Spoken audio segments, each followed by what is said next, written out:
Assalamualaikum warahmatullahi wabarakatuh. Kembali lagi di channel Hamidul Ebda. Pada kesempatan kali ini kita akan mereview buku Sastra dan Ilmu Sastra, Pengantar Teori Sastra karya Athew ya. Nah, jadi saya membeli buku ini sekitar tahun 2013 ketika waktu itu kuliah S2 ilmu sastra anak ya, sastra anak. Nah, di dalam buku ini saya kira buku ini buku yang babon menurut saya.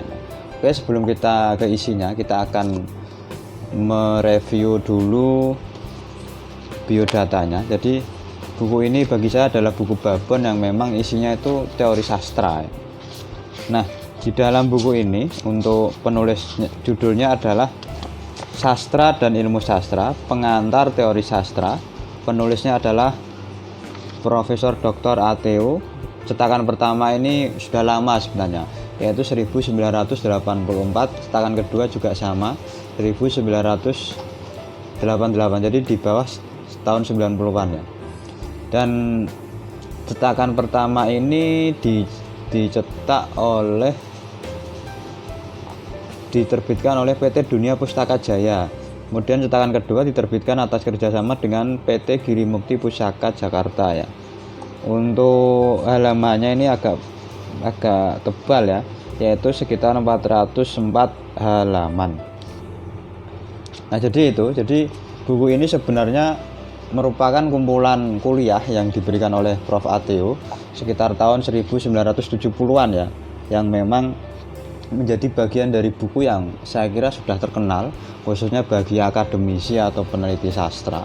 Dan memang buku ini bagi saya tadi ya buku babon ya, ketika kita mau menulis tentang sastra, sejarahnya dan beberapa ragamnya, nanti kita bisa membaca buku ini. Oke, kita langsung ke isinya. Untuk isinya sendiri sebenarnya sangat banyak karena ini buku babon tadi ya. Yang pertama, apakah sastra?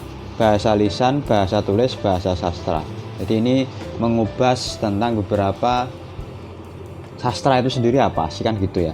Kemudian yang kedua, karya sastra dalam novel semiotik. Ini juga banyak ditulis beberapa model-model sastra ya. Misalnya di Shaw, terus kemudian model bahasa Carbuhler, model bahasa Abram, Jacobson, Morris dan Klaus, kemudian semiotik Morris, Volkes dan lain sebagainya. Kemudian beberapa puitik alternatif ya, abad pertengahan Eropa, Cina, India, dan Arab, itu bab kedua. Bab ketiga, karya sastra dan bahasanya. Bab keempat, karya sastra dan sistem sastra. Bab kelima, karya sastra sebagai strukturalisme. Kemudian bab keenam, penulis dalam model semiotik. Bab ketujuh, pembaca dalam novel semiotik. Bab ke-8, karya sastra dan kenyataan. Bab ke-9, teks sastra sebagai variabel dalam model semiotik. Bab ke-10, studi sastra lisan dalam rangka semiotik sastra. Bab ke-11, teori sastra dan sejarah sastra. Bab ke-12, sastra sebagai seni, masalah estetik. Jadi itu memang buku ini banyak sekali mengkaji teori-teori, terutama penggabungan beberapa teori dari asing ya memang. Karena mau tidak mau asing dalam buku ini memang memiliki banyak teori, terutama dalam model-model semiotik tadi. Jadi itu kira-kira untuk isi dari buku Sastra dan Ilmu Sastra, Pengantar Teori Sastra yang ditulis Prof. Athew, dan sangat recommended bagi teman-teman baik itu mahasiswa, dosen, peneliti ataupun sastrawan itu sendiri.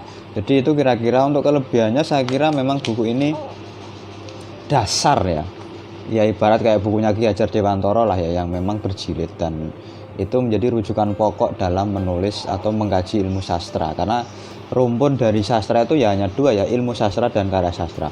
Untuk kekurangannya memang buku ini belum ada terbitan atau revisi terbaru, dan memang ya karena lebih unggul di dalam studi sastra lama dan belum ada kajian tentang sastra cyber misalnya.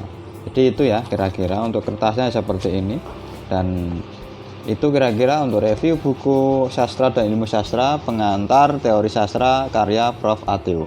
Demikian dari saya, kurang lebihnya mohon maaf. Saya akhiri dan pamit dengan anak saya. Wassalamualaikum warahmatullahi wabarakatuh. Salam literasi dan salam sastra.